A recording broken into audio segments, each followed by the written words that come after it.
On va écouter un son de cloche, on va s'asseoir de nouveau. Et je vous amène dans les nuages.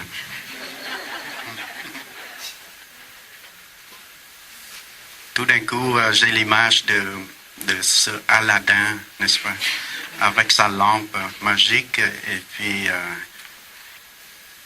il est assis sur un nuage, un tapis, comme les nuages, et puis, oh, je vous invite tous à monter sur le tapis. Alors, vous savez que j'ai toujours un tour de surprise dans ma poche, toujours, n'est-ce pas? Alors, voici ce tour de surprise. N'est-ce pas, notre frère Raymond?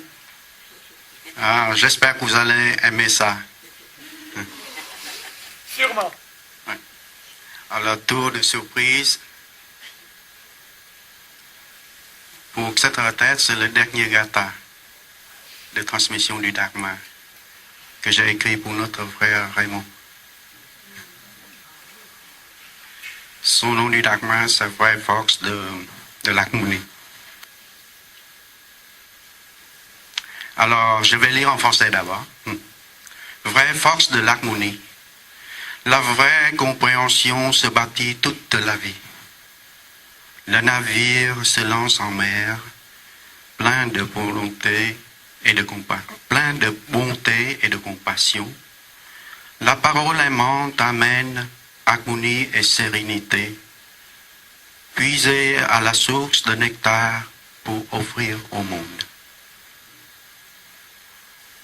Alors, en vietnamien, chân lực hòa, chân trí công phu suốt một đời, từ bi, năng lực, thuyền ra khơi, hòa nhã nói năng lời ái ngữ, khơi dòng suối ngọt hiến dân người. Alors j'ai dit ce matin, c'est une offrande à mon frère, mais aussi une offrande à la communauté. Et c'est aussi une offrande aux trois joyeux et une invitation à tout le monde de pratiquer. La vraie compréhension, on n'atteint jamais, ça se bâtit toute une vie. Alors, à ce moment-là, notre navire se lance en mer, plein de bonté et de compassion. Et on est doté de la parole aimante qui amène l'harmonie et la sérénité. Et cette parole aimante, cette bonté, cette compassion puise à la source de nectar pour offrir au monde. Ben, je suis content que je puisse faire cela pour notre frère, parce que quand notre grand frère Chen Hoi était décédé l'année dernière au mois de janvier, j'ai pu le faire le gâteau pour lui seulement après. En fait, j'ai pu le faire juste avant son décès, mais je n'ai pas pu le partager de son vivant. Alors, j'ai écrit un gâteau pour lui.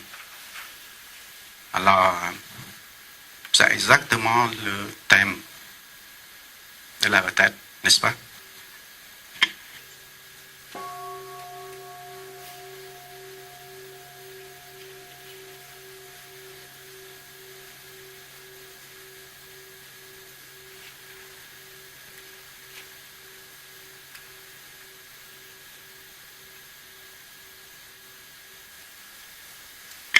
Le thème de la retraite est astucieux.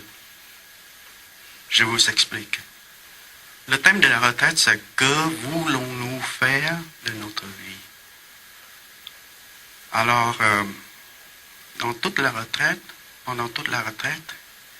et dans les discours, dans les partages de la famille, souvent, et la plupart du temps, on entend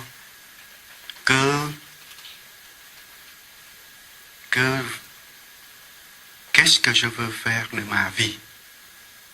N'est-ce pas? Vous voyez la différence? Alors c'est une invitation, mais il y a un piège. Il y a un piège.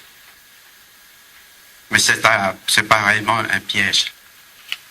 Trouver une certaine réponse à ce questionnement vous voyez bien qu'on devrait avoir une vision claire de ce qu'on veut, n'est-ce pas? De ce que nous voulons. Alors, comment on peut avoir cette vision claire? Ou comment peut-on avoir ce que mon frère Ki a dit, ce discernement des choses? Comment? Comme par exemple, vous voulez faire quelque chose, acheter une tablette par exemple. Vous avez beaucoup de choix. Vous regardez sur Best Buy et puis dites, ah, c'est la tablette la meilleure de l'année. Et elle est la plus chère, la plus dispendieuse. Alors, est-ce que cette tablette est pour vous? Mais on ne pense pas. On dit, ah, tout le monde le fait, moi je le fais, j'ai confiance en tout le monde. Je vais acheter cette tablette, même si ça coûte $1000. Vous voyez? Alors, on ne s'arrête même pas pour se dire qu'est-ce que j'ai besoin.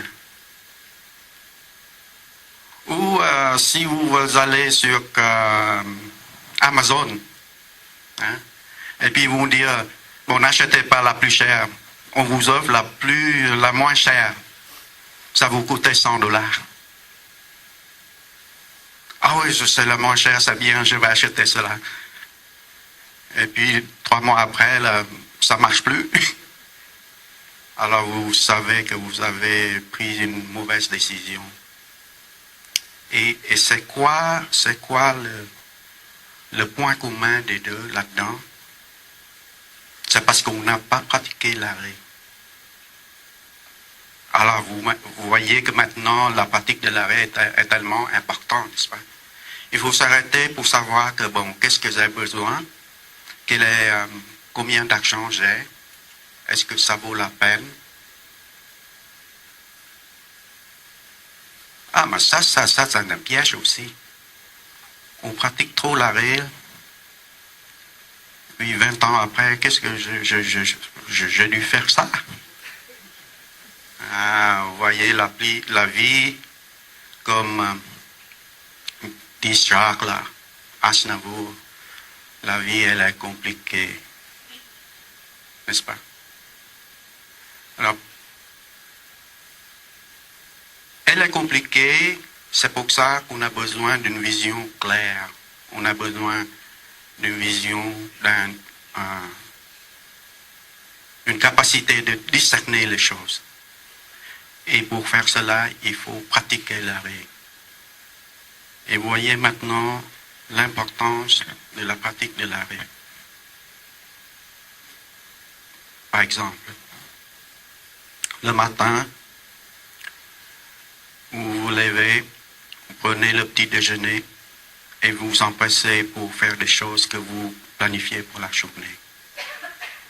Mais si vous pratiquez bien l'arrêt, vous regardez bien les êtres chers dans la famille, allez vous donner 2 secondes, 3 secondes, 5 secondes ou 1 minute pour lui offrir un café. Ah, mais si vous êtes poète, vous pouvez faire un gâteau, puis offrir le gâteau.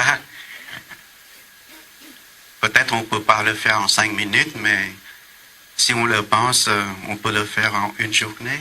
Le lendemain, on peut offrir quelque chose, n'est-ce pas? Pour ne pas regretter par après que je n'ai pas fait. Alors il faut s'arrêter pour voir quelle est la chose la plus importante que je dois faire aujourd'hui.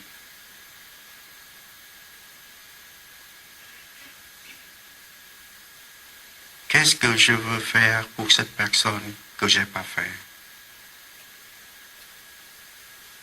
Alors il faut pratiquer cet arrêt-là.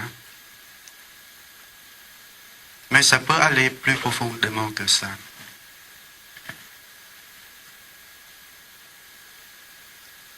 Qu'est-ce que je veux faire de ma vie? « Ou on peut se transformer la question, qu'est-ce que j'ai fait de sa vie? La vie de l'être cher. N'est-ce pas? Alors, il faut regarder tout ça. Je fais ça souvent avec mon épouse. Je dis, oh, elle est tellement douce quand je l'ai rencontrée.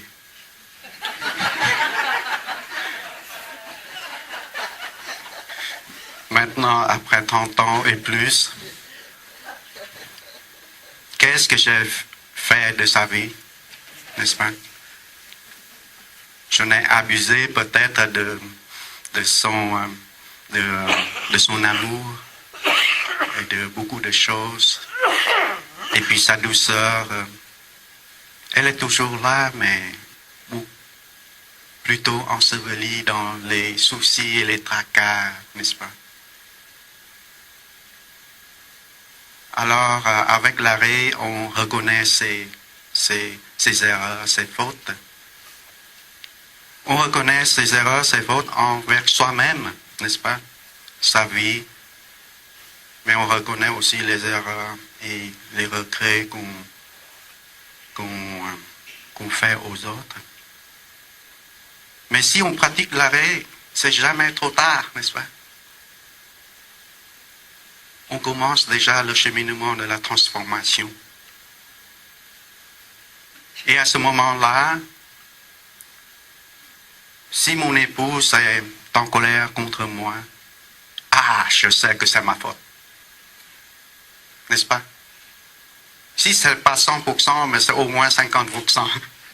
Mais c'est plutôt 75%. Et surtout, on sait que notre qui dit, il y a toujours une incertitude, n'est-ce pas?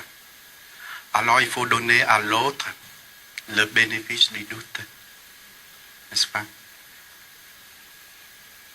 C'est ça la vision claire de la réalité. La vision claire de la réalité, c'est de reconnaître qu'on n'est jamais sûr d'avoir la réalité tout entière, n'est-ce pas? Et pourtant, nous, je le sais. Avec l'expérience, je le sais. Et quand on est jeune, là, ils sont trop vieux, ils ne savent pas. Moi, je le sais. Je suis dans les courants de la vie, puis je suis au courant de la société. Moi, je le sais, les vieux sont démodés. N'est-ce pas? Alors, chacune de nous, chaque personne, on touche à un élément du gros éléphant qui est la réalité. Et dans l'enseignement, on parle de la vision claire comme un éveillement. Quand on atteint ça, on atteint l'éveil. Et quand on atteint l'éveil, c'est le contraire de quoi? Le contraire de l'éveil, c'est l'ignorance. C'est l'ignorance. Mais j'aime pas le mot ignorance parce que il y a le verbe ignorer. Le verbe ignorer, c'est dire je suis un peu différent, je n'aime pas savoir. Mais le contraire de l'éveillé, c'est plutôt l'obscurité. L'éveil, c'est comme la lumière. Et puis, le contraire de la lumière, c'est l'obscurité. Comme par exemple, dans cette salle, le soir, sans lune, c'est noir, c'est obscurité. On ne voit rien. Et je vous défie de marcher sans marcher sur les tapis ou les coussins, quand ça fait noir, n'est-ce pas? Et dans la noirceur, on ne sait pas où on va, on ne sait pas où on met les pieds. Et quand on allume la lumière, alors l'obscurité se dissipe. La noirceur n'est plus là. On voit bien où on va, où on met ses pieds, où on met ses pas.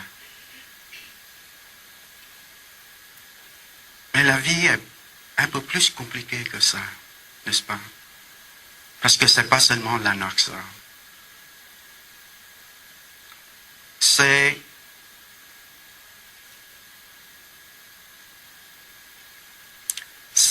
l'image et c'est ce qu'on pense qu'on voit dans l'anoxia. Alors, vous rentrez dans la salle, il y a l'obscurité, et puis il y a un peu de lumière de lune. Vous pensez que vous savez où marcher, et tout d'un coup vous cognez le poteau. Ce sont ce qu'on appelle des apparences, c'est-à-dire se comprend pour la vérité. Dans la noirceur, vous voyez, dans la période où le jour devient la nuit, il y a toujours le soir qui tombe, et c'est là qu'on trébuche le plus. Parce qu'on pense qu'on sait où on va, en fait, on fait un faux pas et puis on a un accident. C'est pas? Et c'est pour ça que Thaï parle de appelez-moi par mon vrai nom, n'est-ce pas? Alors,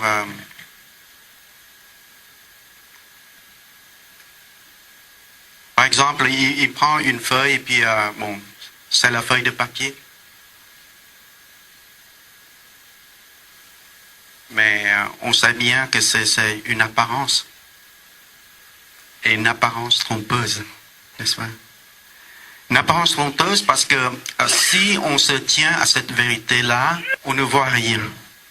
Tandis qu'un maître zen qui prend la feuille de papier, il l'utilise comme une feuille de papier, mais en même temps, il sait que la feuille de papier représente l'univers. La feuille de papier contient les fibres de bois, contient toute la forêt, toutes les choses qui sont rentrées pour faire la feuille de papier. Et à ce moment-là, on rentre dans une vision, pas seulement claire, mais une vision profonde. Et avec cette vision profonde, on peut rentrer dans la vie profonde dans notre cœur.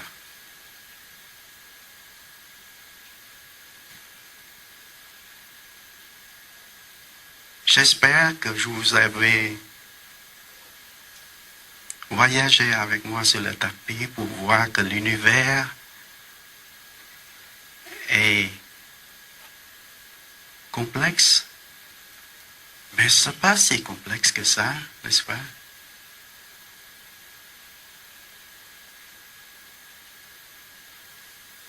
Il suffit de se poser des questions, c'est tout. Êtes-vous sûr? Et la question, pour le questionnement que nous voulons faire de notre vie, il ne faut pas trouver la réponse. C'est une invitation à la pratique de l'arrêt. Alors, gardez le thème dans votre cœur.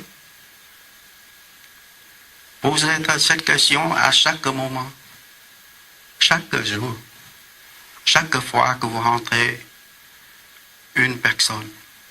Que ce soit la personne aimée, que ce soit la personne que vous haïssez, que ce soit la personne que vous êtes indifférent, que ce soit pas une personne, que ce soit un animal ou un objet inanimé, parce que l'objet inanimé, elle va avoir une âme avec notre pratique. Parce que l'objet inanimé a une âme quand on est là avec l'objet, n'est-ce pas? Je vous raconte une anecdote. Il y a très longtemps, je suis allé pour une conférence aux États-Unis, à la Caroline du Nord. Et puis la Sangha m'a invité pour être avec leur réunion, leur rencontre. Et puis ce matin-là, il y avait un ami qui était venu me souhaiter la bienvenue avec le bagel.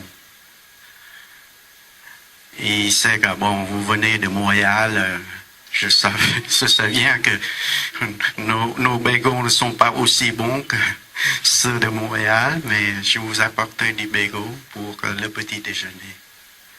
Et quand on a commencé à manger le bagel, et puis je lui partage, je dis, vous savez, à chaque fois que je prends le bagel avec les grains de sésame, je me pose toujours la question, les pauvres petites graines de sésame qui sont tombées en dehors du bagel avant que je le mange. Et puis je leur demande, je dis, mes chères petites graines, pourquoi avez-vous pu être sur le bagel avant d'être au four? Pourquoi êtes-vous là dans le four et puis vous arrivez jusqu'à ma main et puis juste au moment où vous pouvez devenir humain, vous tombez en dehors du bagel? Alors à ce moment-là, par compassion, je dis, bon, je vais vous ramasser et puis je vais vous essayer de transformer votre vie en vie humaine. Mais je vous promets que je vais essayer de bien vivre, de bien vous mériter. Alors, c'est au-delà de l'apparence, n'est-ce pas? Alors, il faut apprendre à aller au-delà de l'apparence. Parce que les apparences sont trompeuses. Vous allez dans un supermarché maintenant, toutes les choses qu'on vous invite à acheter, c'est bon pour la santé. Il faut aller au-delà de l'apparence, au-delà des étiquettes colorées, au-delà de sans gras, bon pour la santé, probiotique. Tous les mots, toutes les valeurs qu'on cherche ou qu'on nous encourage à faire.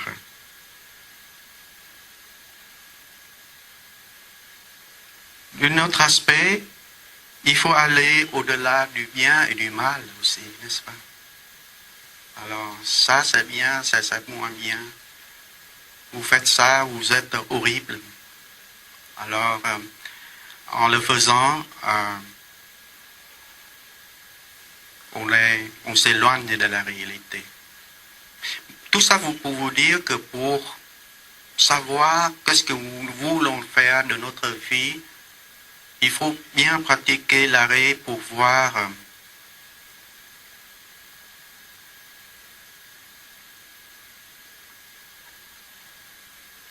par exemple qu'on n'est pas capable de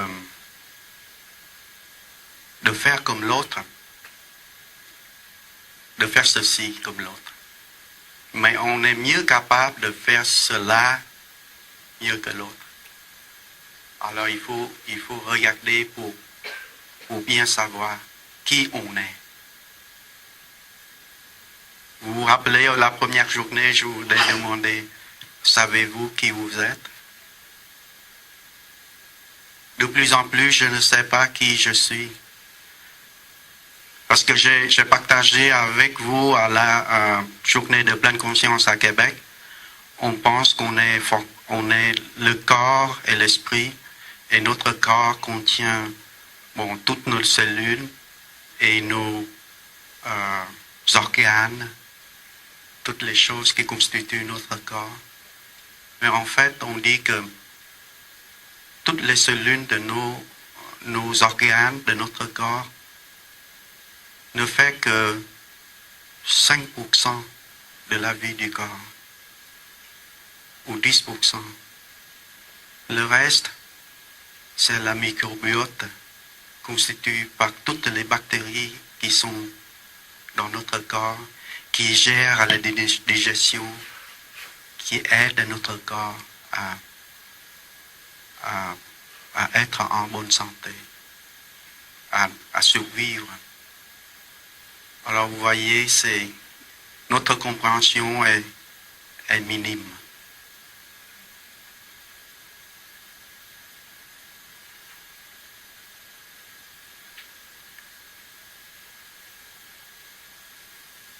J'aimerais toucher maintenant la réalité multidimensionnelle, dans le sens que je pense que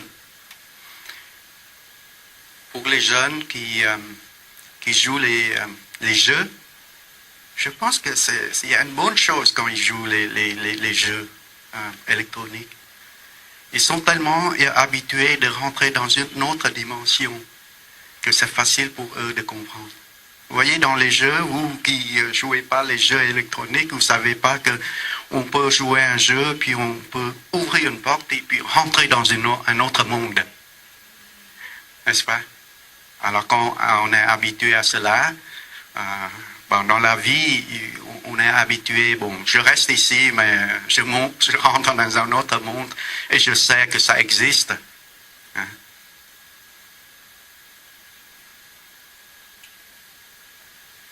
Ah, c'est trop compliqué, on va parler d'autre chose.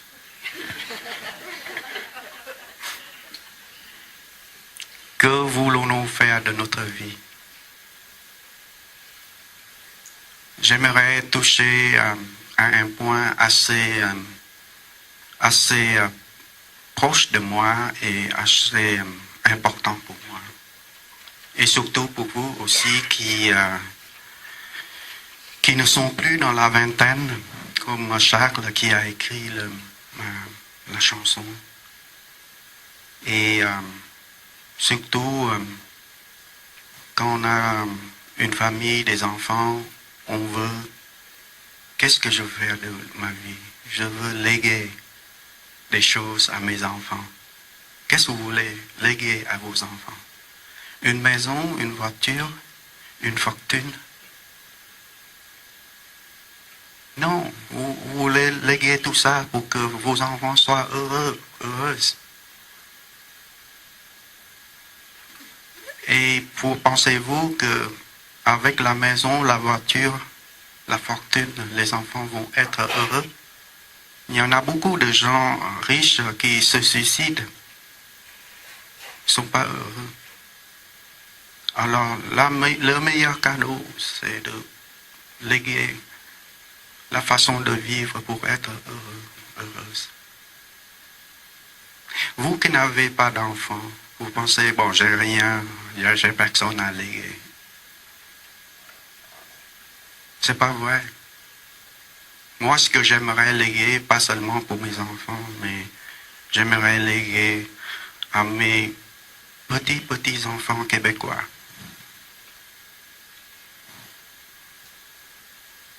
De plus en plus, nos jeunes ne savent pas, ils sont attirés par beaucoup de choses.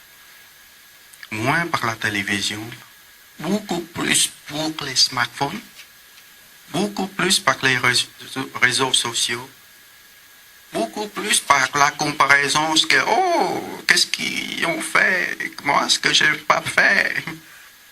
Et à la fin de leur vie, le premier retrait. Merci Serge de nous faire savoir. Celui qui Brownware, n'est-ce pas?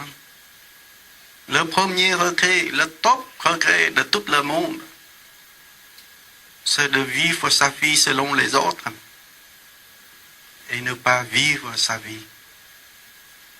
Alors moi, j'aimerais léguer la façon de vivre, le mode de vivre heureux à mes enfants, mes petits-enfants de la société d'ici. Et je vous encourage la Sangha d'inviter, d'encourager les jeunes à participer. Que ce soit dans les activités, que ce soit les partages par tous les moyens. Il faut ouvrir les portes, ouvrir les invitations.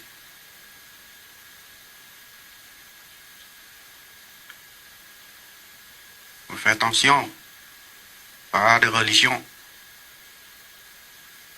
La religion avec une connotation communauté,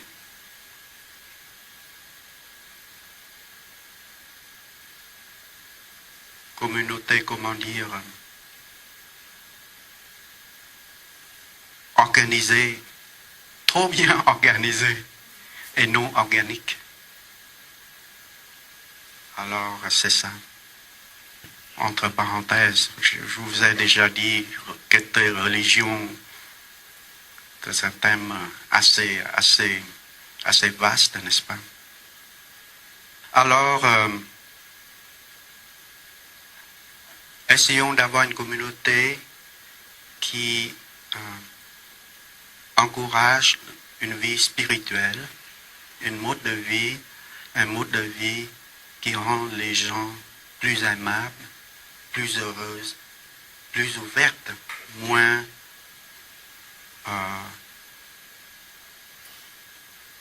obstinées par un idéal. Parce que la vérité de la vie, elle n'est pas idéale. Alors, en terminant, j'aimerais dire ceci. Je pense souvent de temps en temps, et je crois bien que tout le monde pense que bon, je regrette parce que je n'ai pas pu vécu la vie que j'aimerais. J'ai pas réalisé les choses que je voulais. Et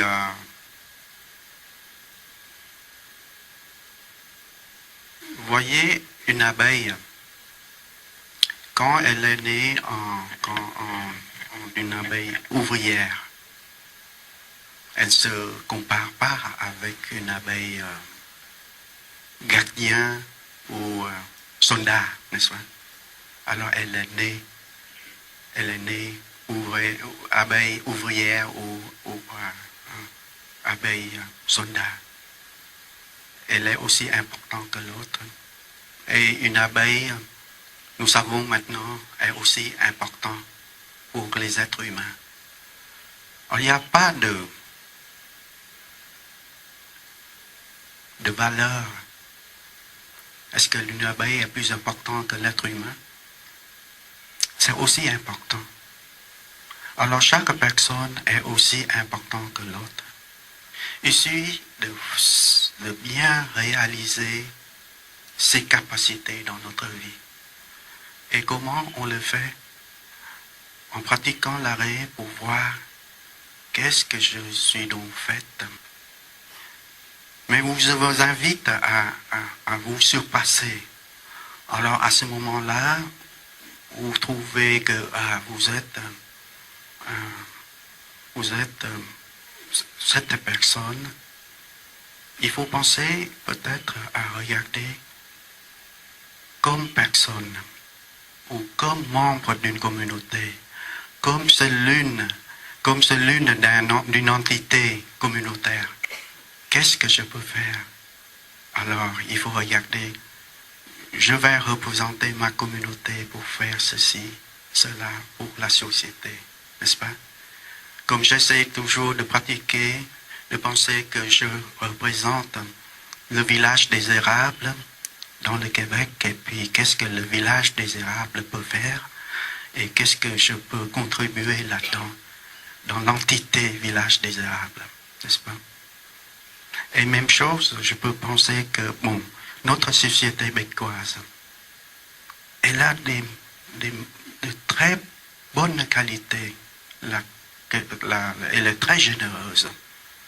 Elle est très ouverte. Trop ouverte des fois. N'est-ce pas?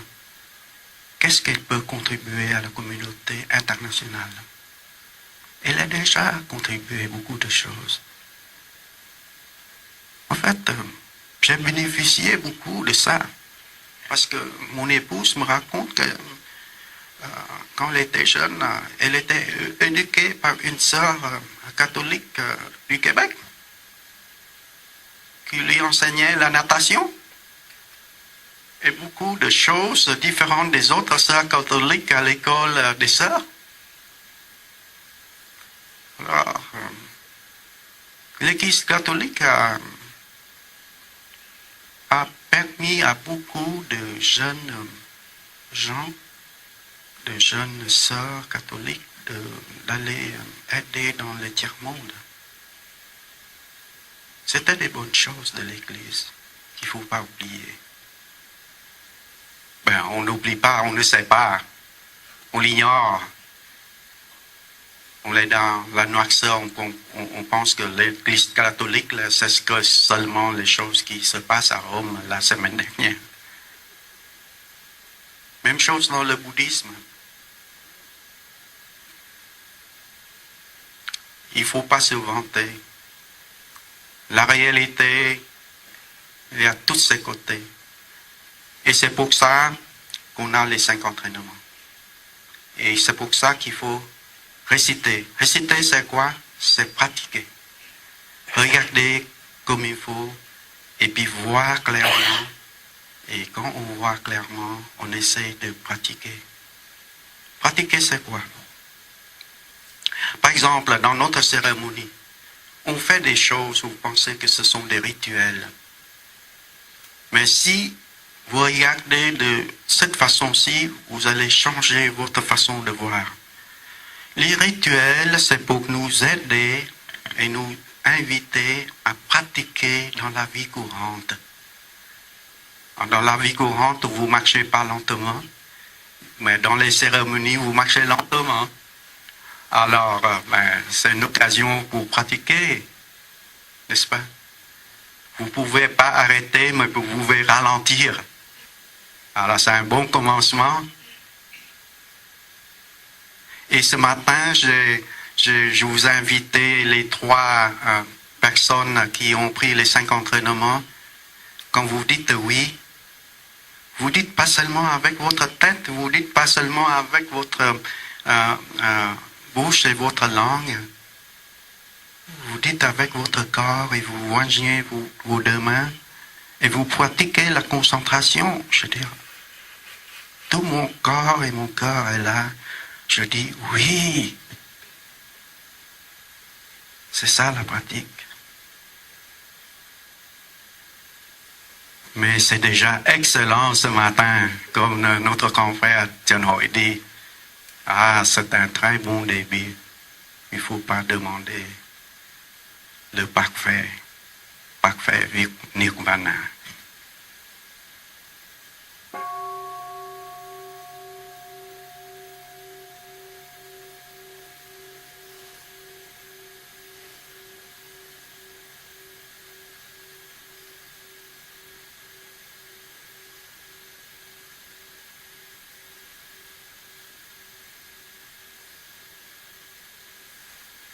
Alors que, qu'est-ce que je veux faire de ma vie?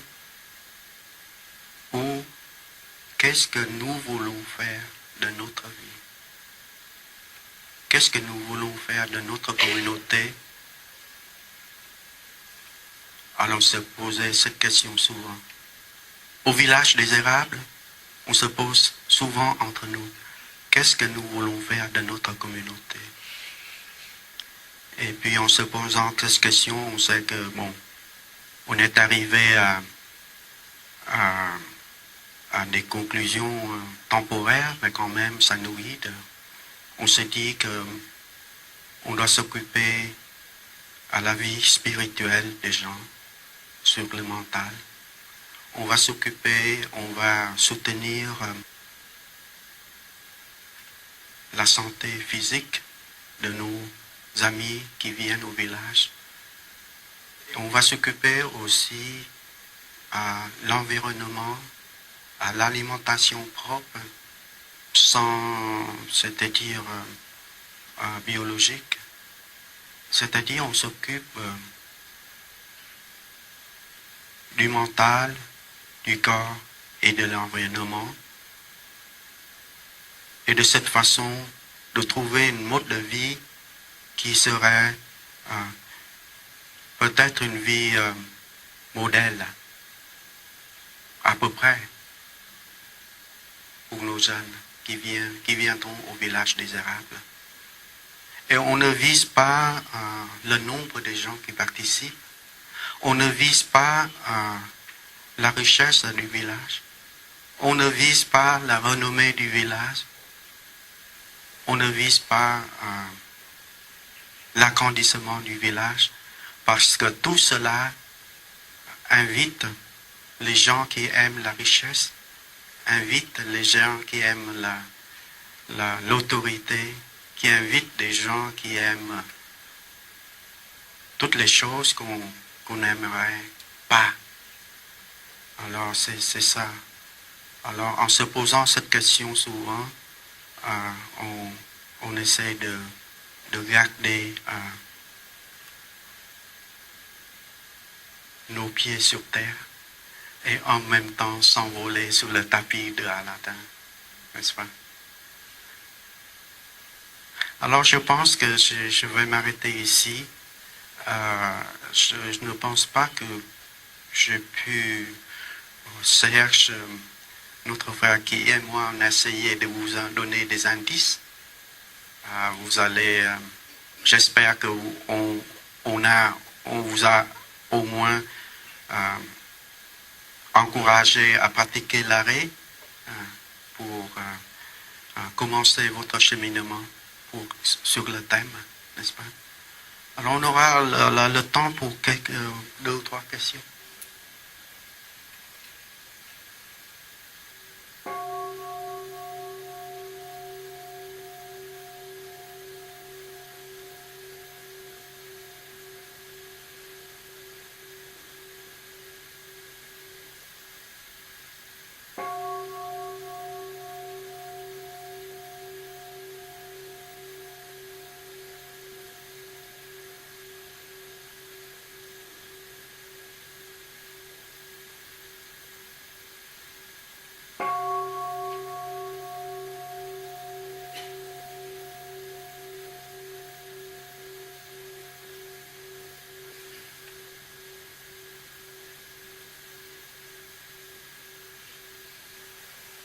Alors, avant que je prenne la première question, je veux ajouter ceci.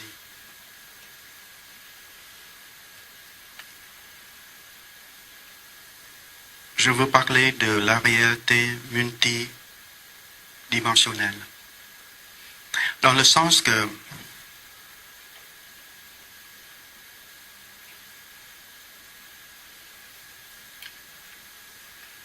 on peut aimer son enfant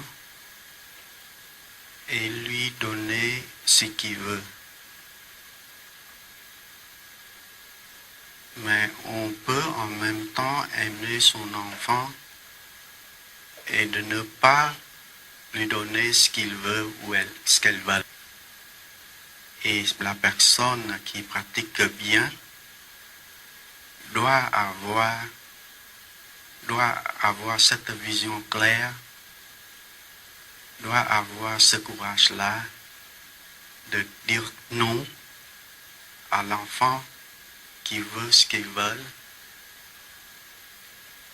Et en même temps, on sait c'est un cadeau ou quelque chose, que l'amour qu'on donne pour la personne en disant non. Vous voyez le côté multidimensionnel de la vérité, c'est-à-dire que peut-être la personne qui dit non à nous, en pleine conscience, elle nous aime beaucoup plus que la personne qui dit oui. Un autre exemple. Ça qu'il faut. Ça, c'est le beau cadeau, le cerise on the top. Là. Quand vous donnez en recevant. Alors, c'est-à-dire quand vous donnez en étant conscience que vous êtes en train de recevoir. Et quand vous recevez, soyez en pleine conscience de savoir que vous êtes en train de recevoir en donnant ou vous donnez en recevant. Vous voyez le côté multidimensionnel de la pratique. Alors, la personne qui pratique bien devrait sortir de cette dimension, rentrer dans l'autre dimension, et de cette dimension, rentrer dans l'autre dimension. Et si vous êtes libre de faire cela, vous êtes un être libre. Et les maîtres zen qui pratiquent bien, ils le font ça souvent. C'est pour ça que c'est difficile d'attraper un maître zen. Alors, place aux questions. Merci beaucoup pour l'enseignement. Très chaleureusement. La question que je vais poser, c'est souvent quand je pratique l'arrêt, personnellement, je risque la paralysie. Parce que l'exemple que vous donniez de la tablette tout à l'heure, pas un gros, ça va encore pour moi de décider si 1000 $, 100 $, ça va, si j'en ai vraiment besoin et tout ça. Par contre, si les informations qui circulent sont justes, ce qu'on me dit, c'est que cette tablette a été faite au prix de l'esclavage des enfants,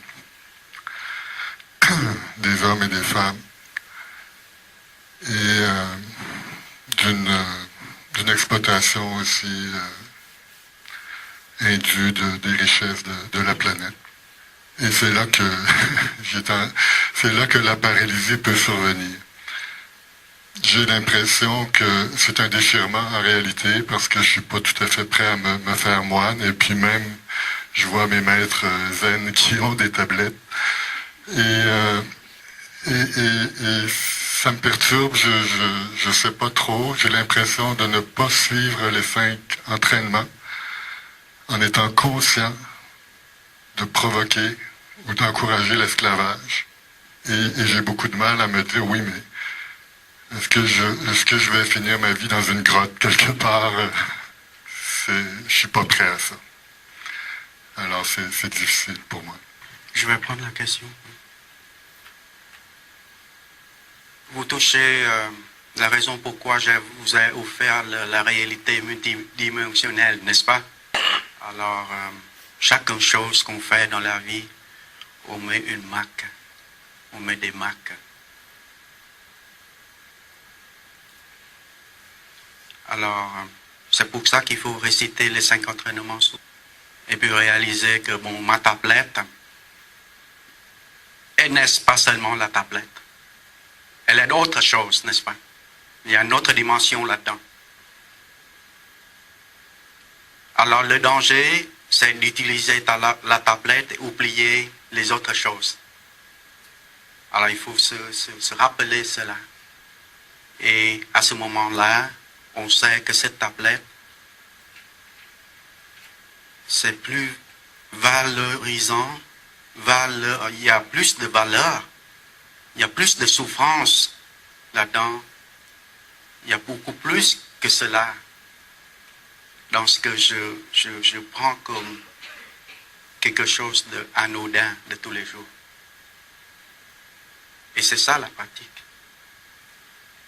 Si vous récitez les entraînements et vous regardez la tablette et si ça fait monter en vous cette compassion, alors vous pouvez faire quelque chose. Vous pouvez faire quelque chose dans vos capacités. Alors vous allez utiliser les choses à sa juste valeur. Mais on est dans une société, n'est-ce pas?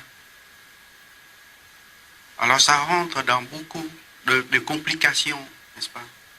Et ça rentre dans les problématiques des politiciens, n'est-ce pas? Alors, quand on décide une chose, et puis il y a toujours des gens qui n'aiment pas nos décisions. Parce qu'il y a la réalité, elle est multiple, multidimensionnelle. Et comment garder une vision claire, comment garder le discernement dans tout ça. Alors, il ne faut pas avoir une réponse. Il faut toujours poser la question tous les jours. Comme ça vient. Parce qu'on n'arrête pas à regarder c'est quoi en fait la réalité. Je vous donne un exemple. Je viens d'acheter une voiture.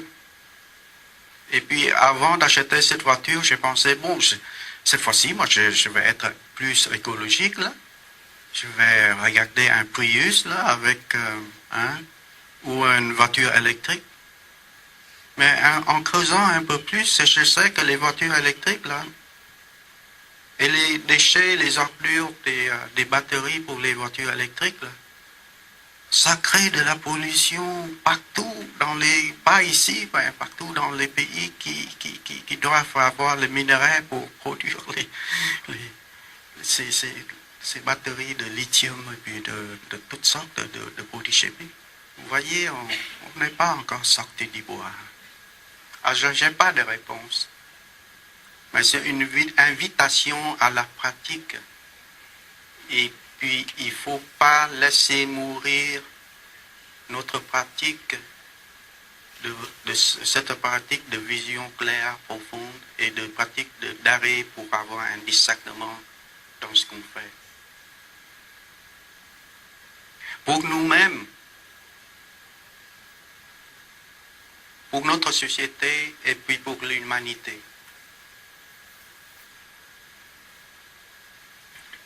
Je veux juste ajouter, c'est pas pour se défendre de qu'est-ce que Juncker a dit, mais j'ai vécu un exemple, comme vous dites, quand j'étais au Vietnam, et je vois que la famille met les déchets n'importe comment, sans séparer. Et je vois, il y a des gens qui trient les déchets pour ramasser pour séparer des morceaux séparément. Et quand nous étions au Japon, tout le monde, c'est en or. Vous voyez, c'est très beau de telle manière qu'on ne savait pas que ce sont des bacs de déchets. Et je dis à mon frère, j'ai dit, là, qu'est-ce qu'on fait là? Ça marche pas. Mais je suis rendu compte que quand mon frère m'emmène au dépositoire des déchets, il dit, là, si vous triez, là, tout ce monde-là n'aura plus de l'argent pour vivre. C'est ça, notre aspect, mais on ne peut pas avoir une réponse. Mais il y a vraiment des gens qui trient les déchets pour revendre, pour vivre. Ils sont pauvres, mais au moins, ils sont capables de vivre. Mais c'est une réalité que quand je regardais ça, vous restez à pleurer. Deuxième question. C'est plus des exemples que peut-être que la réponse va devenir dans les mêmes exemples. J'ai deux exemples. Ah, allô? Bon. Tout le monde a compris le début. C'est ça, c'est peut-être plus des exemples que ça revient un peu à ta forme de question, qui est peut-être pas il n'y a peut-être pas de réponse. C'est ça, il n'y a peut-être pas de réponse. Moi, j'ai des super beaux enfants. Ils ont 30, 26 et 25. Ils sont merveilleux. Eux autres, comme mon fils, exemple, lui, c'est un pêcheur et un carnivore, puis c'est un chasseur. Donc, c'est sa passion vraiment top là, dans sa vie. Des fois, j'ai des malaises avec ça. Moi, je tremble. Puis, on voit qu'il y a quelque chose qui passe peut-être pas bien. Mais je suis pas végétarienne, j'adore la viande. Tout le métier de boucher, ça, je connais toutes les parties des bêtes. Je deviens de plus en plus sensible avec la pratique sur plein de choses. S'il voit une mouche, c'est sûr que le chum de ma fille, lui, c'est plus je dirais pas brutal, mais il voit une coccinelle, puis c'est sûr que, ouf, il y a ça. Puis mon autre exemple, qui est aussi spécial, c'est que mon autre fille, les autres ils ont quand même beaucoup d'argent, sont avec des électriciens, sont enseignantes. l'argent rentre bien. Puis il y en a une de mes deux qui est très consommatrice. Je comprends qu'elle vient remplir des vides. Puis le père, puis moi, on n'était vraiment pas... là, c'est plus le papa. Maintenant, je vis avec un autre depuis 2 ans. J'ai été comme 12 ans seule. C'est ça. Puis quand je vois ma Dominique, elle vient de s'acheter un frigidaire flambant neuf parce qu'il faisait de la glace, parce que... Bon, puis... Comment... Tu sais, je peux pas... Des fois, je dis, waouh, je suis contente pour toi, mais à quelque part, je lui dis, tu sais, on se parle comme ça. C'est comme la viande. J'aime ça la manger, je suis contente, mais pour l'animal, on n'est pas... Bon, revenons au frigidaire. Elle s'est acheté aussi une machine expresso, mais vraiment la top, là, tu sais, comme 2000 $. Ben, je vais l'en prendre un cette semaine. Elle l'a acheté cette semaine. Maman, viens voir. Viens prendre un café. Elle vient d'avoir un beau petit bébé de 8 semaines. C'est extraordinaire. Et puis, c'est ça. Fait que c'est comme... il y a des moments, plus qu'on devient sensible, plus qu'on dirait qu'il y a des choses qui nous dérangent dans tout ce qui se passe partout. C'est ça. Je veux dire que je les adore, mes enfants, puis... Alors, vous comprenez? Oui, à ça, j'aimerais vous citer le Dalai Lama. Alors, il y a une personne qui vient au Dalai Lama lui poser un problème. Et puis, le Dalai Lama, il est resté silencieux pas plus que 5 secondes. Et puis, il lui demande, bon, avec votre problème, voulez-vous avoir raison ou voulez-vous... être aimé ou vous voulez avoir le bonheur. Si vous voulez avoir raison, vous perdez le bonheur, vous perdez l'amour. Et si vous voulez avoir l'amour, n'essayez pas d'avoir raison. Mais c'est la même chose c'est pour ça qu'à la fin, je vous ai offert la réalité multidimensionnelle. Alors, dans notre cas, avec nos enfants, avec les personnes qui aiment tuer, alors, est-ce qu'on veut être raison ou est-ce qu'on veut donner et montrer de l'amour à la personne qu'on aime? Ce sont des choses différentes. Mais ce n'est pas facile de séparer cela, n'est-ce pas? Tu tues les animaux, alors c'est pour ça que j'aime pas. Ah, il faut dire, oh, j'aime pas tuer moi-même les animaux parce que j'ai la compassion pour ces animaux. Tu fais ce que tu veux, je t'aime toujours. N'est-ce pas? Alors il faut séparer cela. Il y a cette réalité multidimensionnelle.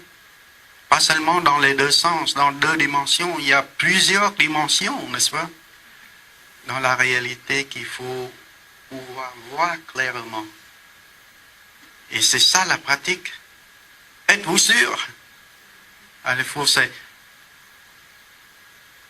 est-ce que vous êtes sûr du premier entraînement, ne pas tuer? Êtes-vous sûr que vous aimez la personne? Est-ce que vous êtes sûr que vous aimez de la façon correcte? Est-ce que vous êtes sûr que vous comprenez bien la personne? Parce que sans quoi, ça devient de plus en plus compliqué. N'est-ce pas? Alors pour la machine d'expresso, il faut être joyeux, prendre le café comme il faut. Et puis, j'aime bien prendre la méditation de café avec toi. C'est le bon café. Mais tu viendras un jour chez moi avec le café de filtre aussi. Alors, tu vas voir que en plus du café, c'est fait avec amour. Vous voyez la réalité multidimensionnelle qu'il faut apprivoiser et puis apprendre à voir. Moi, c'est quelque chose de très étrange. Je travaille beaucoup avec les jeunes et déjà, je faisais de la technique de respiration avec eux. Et là, je me dis, là, ça apporte toute une nouvelle dimension. Et en quoi ça va changer le fait que moi, je sais que maintenant, je suis en pleine conscience. Et que là, ce n'est pas juste pour les calmer ou pour les aider à se concentrer. Tout à fait. Tout à fait. N'essayez pas de calmer les jeunes, parce que c'est bon, pas bon. Les jeunes, c'est pour avoir des actions, pour avoir des nouvelles idées, pour révolutionner, puis, c'est bien. Mais je pense qu'est-ce qu'on essaie au village des Érables, et puis c'est un défi pour nous aussi. C'est-à-dire, on essaye de vivre d'une façon avec un mode de vie exemplaire, et que les jeunes savent que quand ils ont des problèmes, ils peuvent revenir au village des Érables et puis nous consulter. Et surtout, ceci, c'est-à-dire que il faut rester, il faut comprendre pour rester connecté avec les jeunes.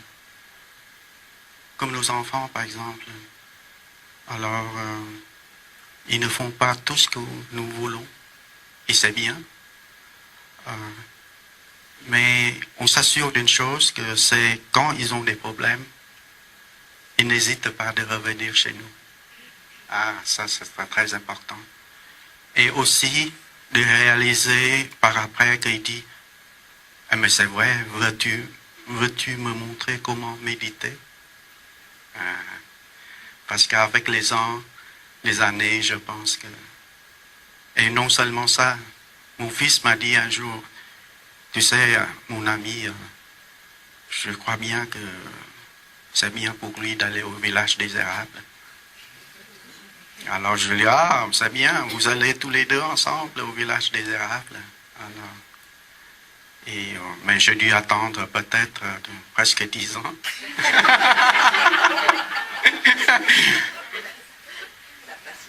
Mais oui. Mais entre ces 10 ans, par-ci, par-là, je lui offre des choses. Je dis, mais tu sais, tu devrais venir avec moi à une retraite ou une journée de pleine conscience. Et il l'a fait. Il est conscient de ce que je fais avec la communauté. Et grâce à cela, je pense qu'il se sent beaucoup plus intégré. Alors, qu'est-ce que nous voulons faire de notre vie? Qu'est-ce que nous voulons léguer à nos enfants? En revenant, je vais aller chez le notaire, je vais signer les papiers là, pour l'héritage, le testament, n'est-ce pas? On doit faire ce qu'on doit faire, n'est-ce pas? Mais on lègue plus que le testament. Et ce qu'on lègue en dehors du testament est plus que ce qu'on lègue dans le testament. Il faut savoir cela. Mais en même temps, il faut signer le testament. N'est-ce pas? C'est la réalité multidimensionnelle de la vie qu'il faut bien voir pour une vie harmonieuse. Alors, c'est tout le temps qu'on a. Et vous avez le programme des activités du village des Érables.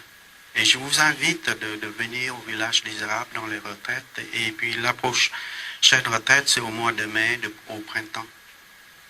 Et puis on va inviter nos enseignants de Québec pour vous enseigner là-bas.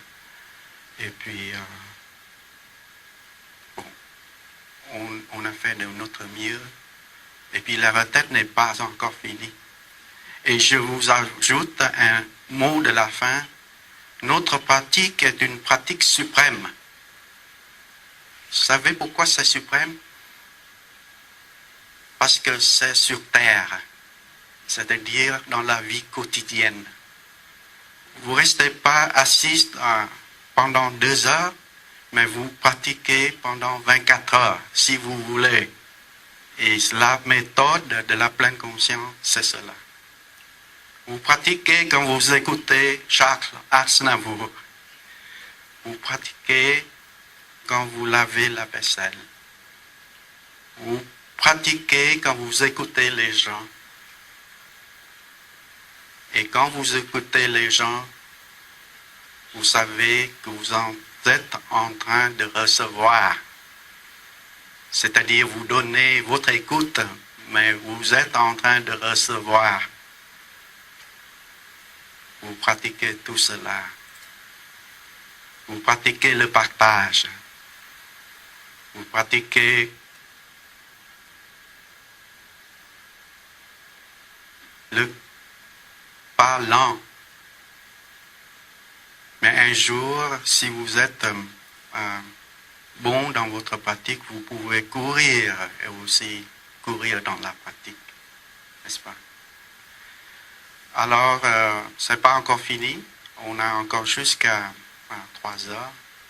Et je vous remercie au nom de tous mes frères et sœurs, de tout le monde.